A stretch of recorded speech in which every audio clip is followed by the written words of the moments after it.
আমরা জনগণের শক্তি দেখেছি, কিন্তু আমরা জনগণের বিজয় দেখি নাই। জনগণের শক্তি দেখেছি, তার বিজয়ের সম্ভাবনা দেখেছি, তার বিভিন্ন পর্যায়ে অপ্রতিরোধক যে ক্ষমতা সেটা দেখেছি এবং সম্ভাবনা দেখেছি। কিন্তু বিশ্বাসঘাতকতার কারণে এবং আমাদের জনগণের ভেতরে সেই শক্তি ধরে রাখার অক্ষমতার কারণে বিজয় স্থায়ী হতে পারে না। 24-এর গণ-অভ্যুত্থানের পরে 5ই আগস্ট গণ-অভ্যুত্থানের মধ্যে দিয়ে শেখ হাসিনা সরকারের পতন হয়। 8ই আগস্ট মোহাম্মদ ইউনূসের নেতৃত্বে অন্তর্বর্তী সরকার ক্ষমতাসীন হয়।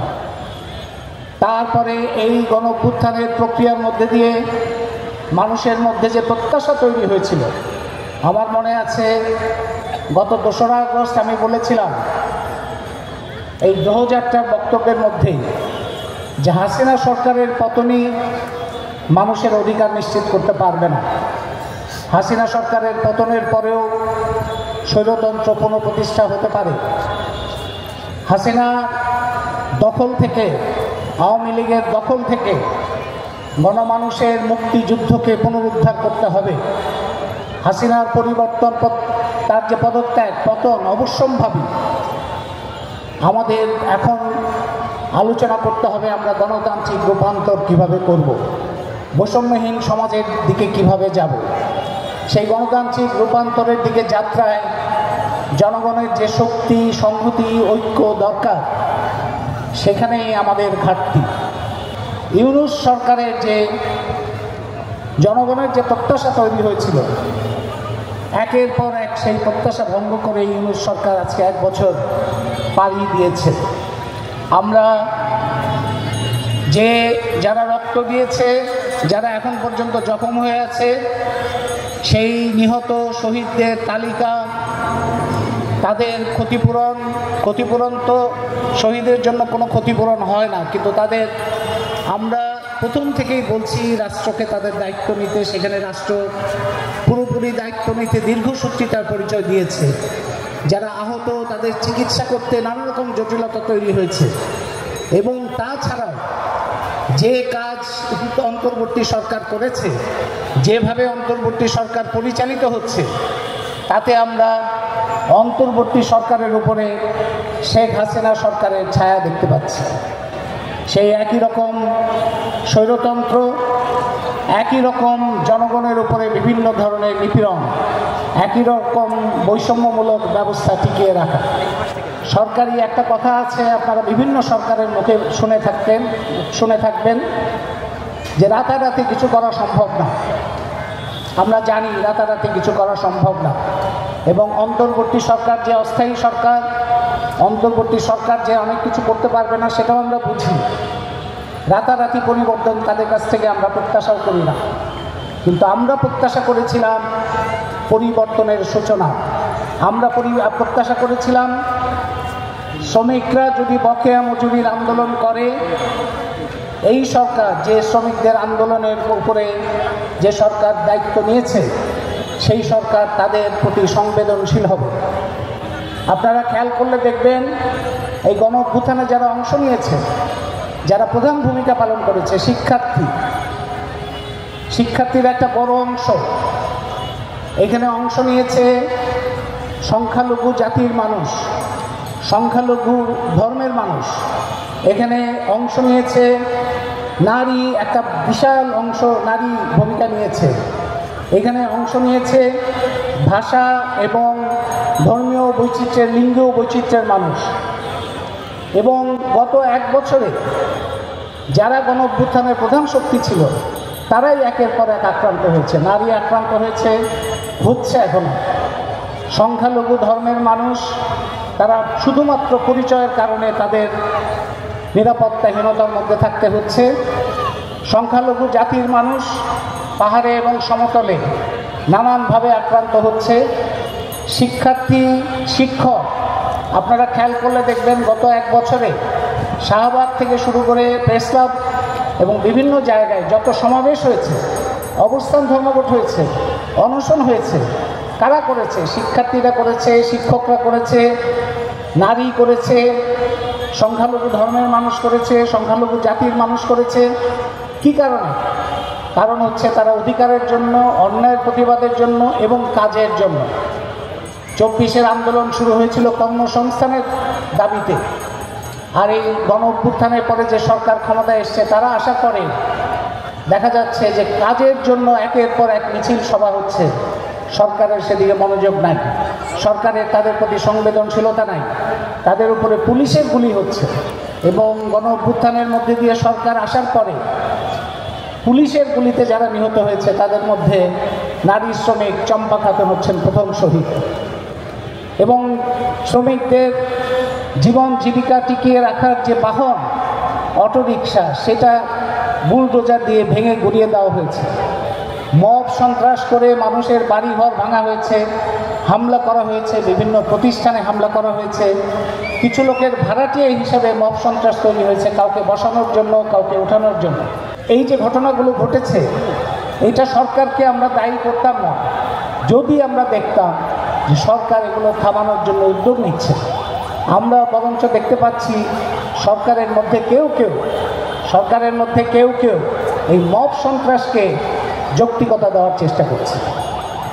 হাসিনা সরকার কাউকে না জানিয়ে, জনগণকে না জানিয়ে, জনগণের সম্পদ নিয়ে বিভিন্ন দেশি বিদেশি কোম্পানির সাথে চুক্তি করত।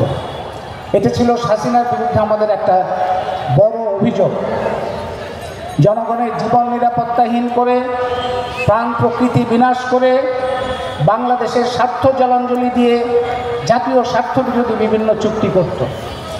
সেই একই কাজ তো অন্তর্বর্তী সরকারের করার কথা না।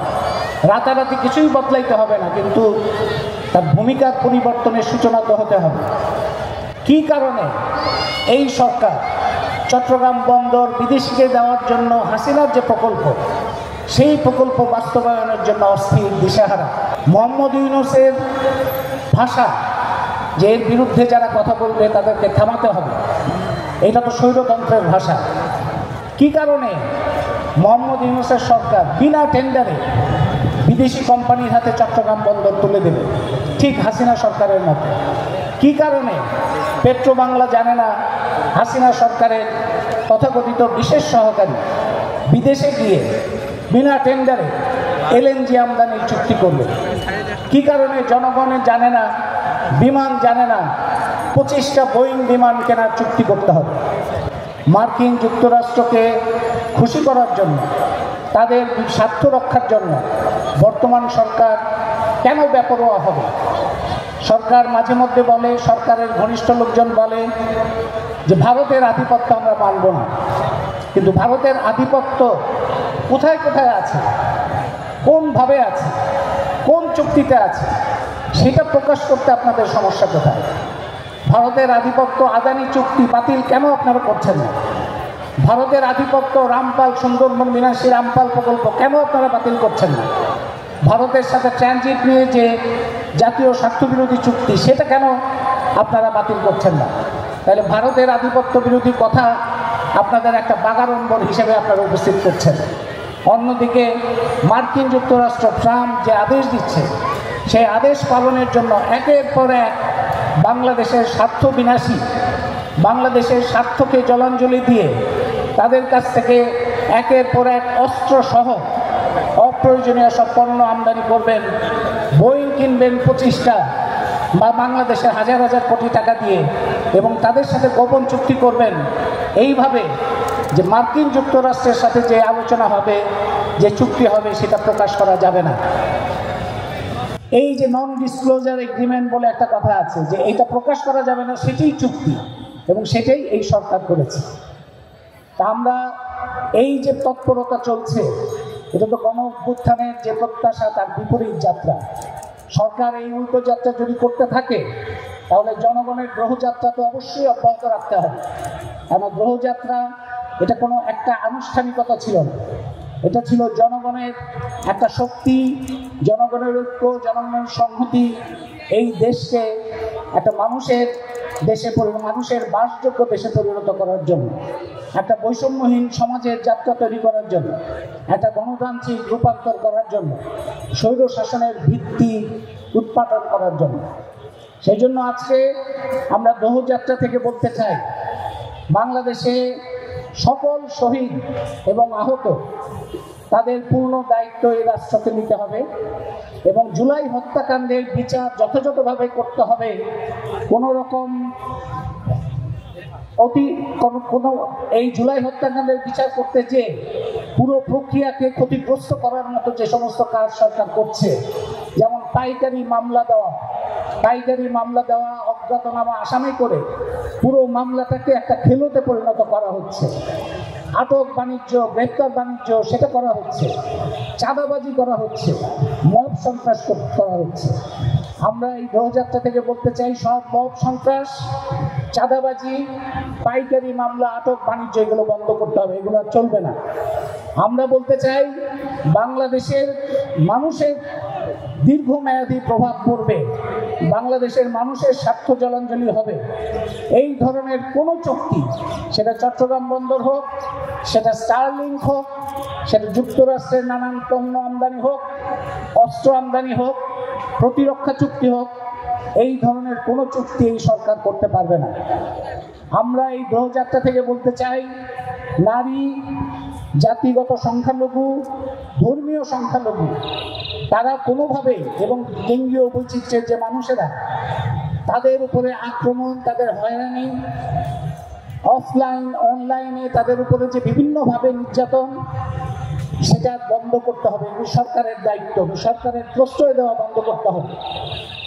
আমরা দাবি করি, এই দোহযাত্রা থেকে দাবি করি, গণতান্ত্রিক প্রক্রিয়া ছাড়া, গণতান্ত্রিক প্রক্রিয়াকে শক্তিশালী করার জন্য বিচার ব্যবস্থা, আদালত এগুলোকে স্বাধীন ভূমিকা পালন করতে দিতে হবে।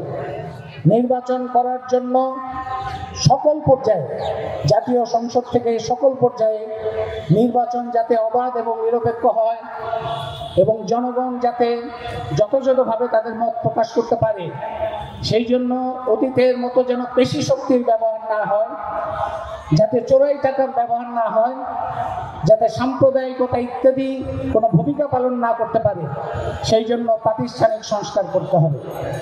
আজকে আমরা দেখতে পাচ্ছি, গণ অভ্যুত্থানের এই দুর্বলতার কারণে আমরা যে ইতিহাসে বহু উত্থান, জনগণের উত্থান দেখেছি, সেই জনগণের উত্থানকে ছোট করে দেখার প্রবণতা। আমরা দোহযাত্রা থেকে বলতে চাই, তেভাগা, টঙ্ক, হাজং থেকে ব্রিটিশ বিরোধী আন্দোলন, পাকিস্তানের সামরিক শাসন বিরোধী আন্দোলন, ৭১-এর মুক্তিযুদ্ধ, ৯০-এর গণঅভ্যুত্থান, ২৪-এর গণঅভ্যুত্থান, এই প্রত্যেকটি জনগণের যে লড়াইয়ের যে এক একটা চিহ্ন, এক একটা যে পর্ব, সেটাকে খুবই গুরুত্বের সঙ্গে সামনে রাখতে হবে এবং সবার উপরে রাখতে হবে ৭১-এর মুক্তিযুদ্ধকে। যারা ৭১-এর মুক্তিযুদ্ধকে ছোট করে দেখাতে চায়, তারা গণ অভ্যুত্থানের প্রতিপক্ষ শক্তি। কারণ ৭১-এর মুক্তিযুদ্ধের মধ্যে দিয়ে যে শক্তি তৈরি হয়েছিল, সেই শক্তি ৯০-এর গণ অভ্যুত্থান এবং ২৪-এর গণ অভ্যুত্থানের প্রেক্ষাপট তৈরি করেছে। ৭১-এর মুক্তিযুদ্ধ আওয়ামী লীগের সম্পত্তি নয়। আওয়ামী লীগ দাবি করে ৭১-এর মুক্তিযুদ্ধ তার সম্পত্তি। আমরা গত ২রা আগস্টেও বলেছি, আজকেও বলছি, যে মুক্তিযুদ্ধকে আওয়ামী লীগ যেভাবে বর্ম হিসেবে ব্যবহার করে বাংলাদেশের লুণ্ঠন, সম্পদ পাচার, মানুষের উপর অত্যাচার, দমন-পীড়ন জায়েজ করার চেষ্টা করেছে, সাদের কবল থেকে মুক্তিযুদ্ধকে উদ্ধার করে জনগণের মালিকানায় দখলে নিয়ে আসতে হবে। আজ তার সাথে যোগ করতে চাই, এই গণ অভ্যুত্থানকেও নতুন ধরনের চাঁদাবাজ, দখলদার, সাম্প্রদায়িক ধর্মীয় ফ্যাসিবাদী শক্তির যেভাবে অপব্যবহার শুরু করেছে, তাদের কাছ থেকে গণ অভ্যুত্থানকে জনগণের মালিকানায় নিয়ে আসতে হবে। জনগণ এই গণ অভ্যুত্থানের কোনো নির্দিষ্ট একক মালিক নাই। গণ অভ্যুত্থানের মালিক হচ্ছে জনগণ। জনগণ এই গণ অভ্যুত্থানের মালিক, জনগণ এই দেশের মালিক, জনগণ মুক্তিযুদ্ধের প্রধান কৃতি নেতৃত্বে এই জনগণই হচ্ছে মুক্তিযুদ্ধেরও মালিক। জনগণের মালিকানা চলে যাওয়ার কারণে, জনগণের হাত থেকে তার দেশ, তার ইতিহাস, তার সম্পদ, তার অর্থনীতি, সমস্ত কিছু কতিপয় লুটেরা গোষ্ঠী দেশি বিশি হাতে চলে যাওয়ার কারণেই আজকে বাংলাদেশে এত বৈষম্যের পাহাড় তৈরি হয়েছে।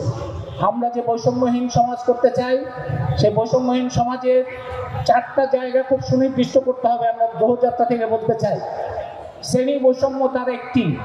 শ্রেণী বৈষম্য বৃদ্ধি পায় এই ধরনের কোনো অর্থনৈতিক নীতি, বিশ্বব্যাংক, IMF, ADB, বহুজাতিক কোম্পানি, বাংলাদেশের বৃহৎ ব্যবসায়ীদের যে অর্থনৈতিক নীতি, সেই অর্থনৈতিক নীতির পরিবর্তন মুক্তিযুদ্ধেরও যেমন দাবি ছিল, এই 24-এর গণঅভ্যুত্থানেরও দাবি। বৈষম্য, ধর্মীয় বৈষম্য, ধর্মীয় বৈষম্য শুধু সংখ্যাগুরু মুসলিম, সংখ্যাগুরু হিন্দু নয়, এই সংখ্যাগরিষ্ঠ মুসলমানদের মধ্যে অনেক রকম বৈষম্য হয়। একদল নিজেরা দাপট খাটিয়ে মুসলমানদেরই অন্য অংশকে নানানভাবে নিপীড়ন, বৈষম্যের শিকার করে।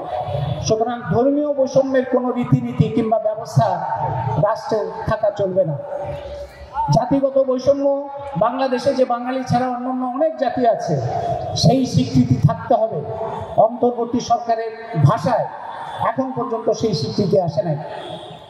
আর লিঙ্গীয় বৈষম্য, নারী পুরুষের বৈষম্য, আরও লিঙ্গীয় বৈচিত্র্য আছে, তাদের যে অধিকার, সেখানেও বৈষম্য ঘরে বাইরে প্রকটভাবে আছে। বৈষম্যহীন সমাজের দিকে অগ্রসর হতে গেলে এই প্রত্যেকটা বৈষম্যের বিরুদ্ধে লড়াই করতে হবে, এবং প্রত্যেকটা বৈষম্যের বিরুদ্ধে লড়াই না করতে পারলে বাংলাদেশের গণতান্ত্রিক রূপান্তরের কাজ সমাপ্ত হবে না। এবং গণতান্ত্রিক রূপান্তরের মধ্যে জনগণের সর্বোচ্চ শক্তি নিয়োজিত না হলে এই বাংলাদেশে বারবার স্বৈরতন্ত্র, ফ্যাসিবাদের আবির্ভাব হবে। সুতরাং আজকের দোহযাত্রার প্রধান আহ্বান, বৈষম্য, সকল রকম বৈষম্যের বিরুদ্ধে লড়াইকে ঐক্যবদ্ধ, সংহত এবং সক্রিয় করার মধ্যে দিয়ে বাংলাদেশে 71-এর মুক্তিযুদ্ধ, 90-এর গণঅভ্যুত্থান এবং 24-এর গণঅভ্যুত্থানের যে অসমাপ্ত কাজ, সেই অসমাপ্ত কাজ সম্পূর্ণ করতে হবে।